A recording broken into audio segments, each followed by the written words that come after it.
Hi, I'm Scott Willis, your National President of the APA, and welcome to my last video message for the year as I stand here on the land of the Palawa people in Burnie, Tasmania. When I spoke with you all about 12 months ago, I had no idea what lay ahead. None of us really did. Omicron was just starting its devastating course and restrictions were still imposed on so many physio practices. Our lives were still being restrictive, frustration, and not just what we're used to. At the same time, many of our communities were experiencing the continual impact of more natural disasters. A general election was looming, and the country, but also the world, was contemplating economic uncertainty.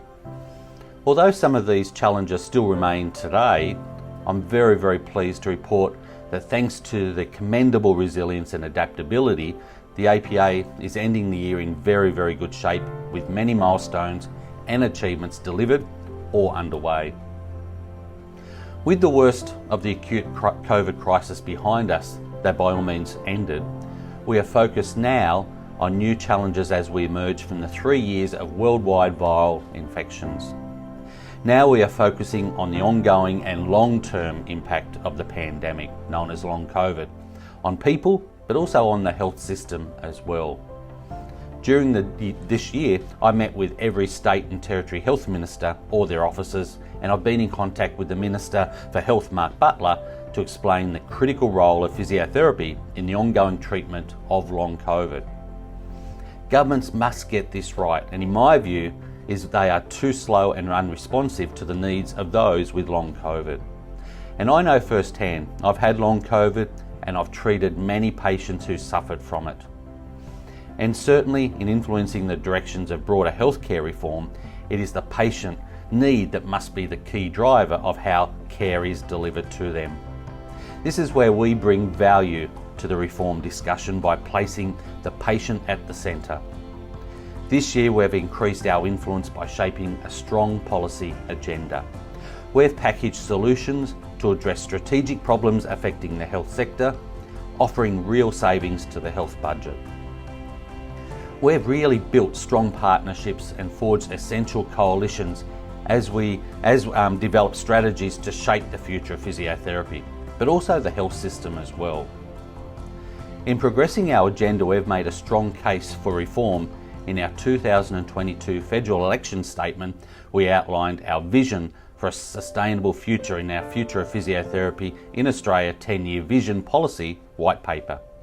And in packaging up these asks, we develop options around 3 solutions to strengthen the patient journey. Solutions that will improve patient outcomes through new treatment pathways, such as investing in publicly funded physiotherapy, direct specialists, and also imaging referrals. This meant we were in a very strong position when there was a new federal government in May. A good advocacy plan means we are able to respond to the newly identified need for political support. And we've been working very hard to get these solutions in front of the Albanese government, and I'm very excited to be meeting with Minister Mark Butler in late December to discuss these specifics. So please watch out for the updates on all my social media from this meeting and also more. We believe in ensuring physiotherapy is embedded in the strengthening Medicare and urgent care clinic reforms that the Minister announced earlier. And also to ensure reform goes beyond these headlines' commitment towards real primary care reform leveraging physiotherapy. The federal election, with a change of government and many new members entering Parliament, meant we got to introduce ourselves to the new ministers, the MPs, senators and their staff. This takes time, however we're really building strong relationships in most critical portfolios for our profession. So watching the Health Minister launch Focus 22 was a huge demonstration of his respect and support for the APA and his recognition of us. I know and you know that his initial focus is the GP crisis and addressing access to primary care. I'll work tirelessly to make sure our profession is next, and we'll discuss this at our meeting later in December.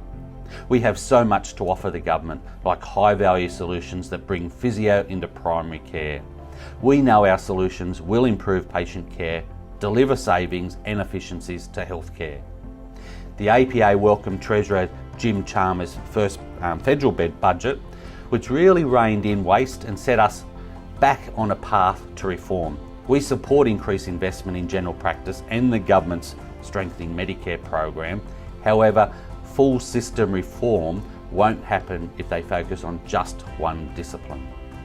There's the major budget due in May next year, and we'll again produce a comprehensive pre-budget submission and lobby the government on the measures we see as needed to improve patient outcomes.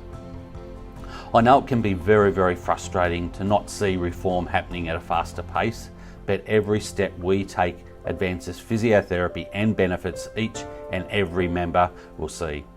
Reform is always easier during boom times when governments have money to spend on initiatives.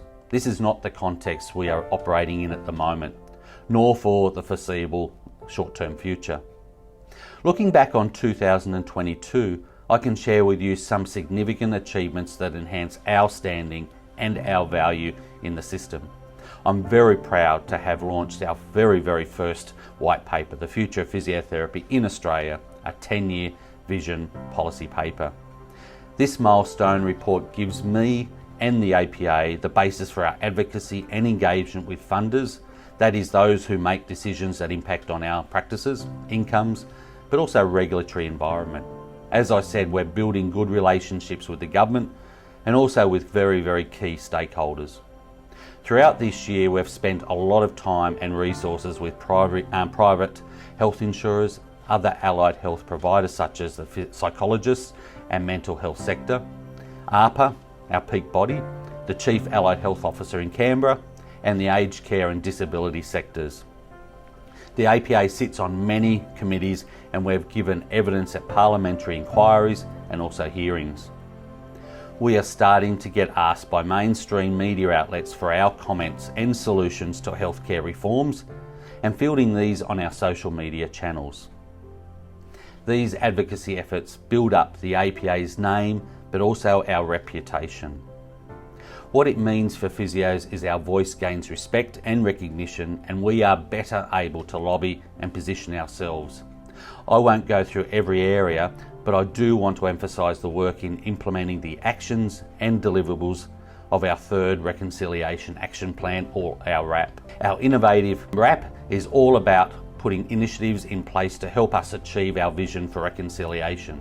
That is for all Australians to value and recognise Aboriginal and Torres Strait Islander people, cultures, knowledge, expertise, connection to land and sea, and for a society that is free of racism.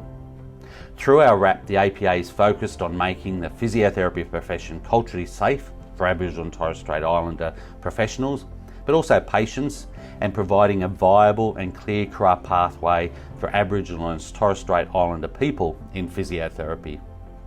I'll have more opportunities to meet face to face and speak directly with decision makers and our allies in health to progress the reforms we're laid out in the white paper and also our election statement.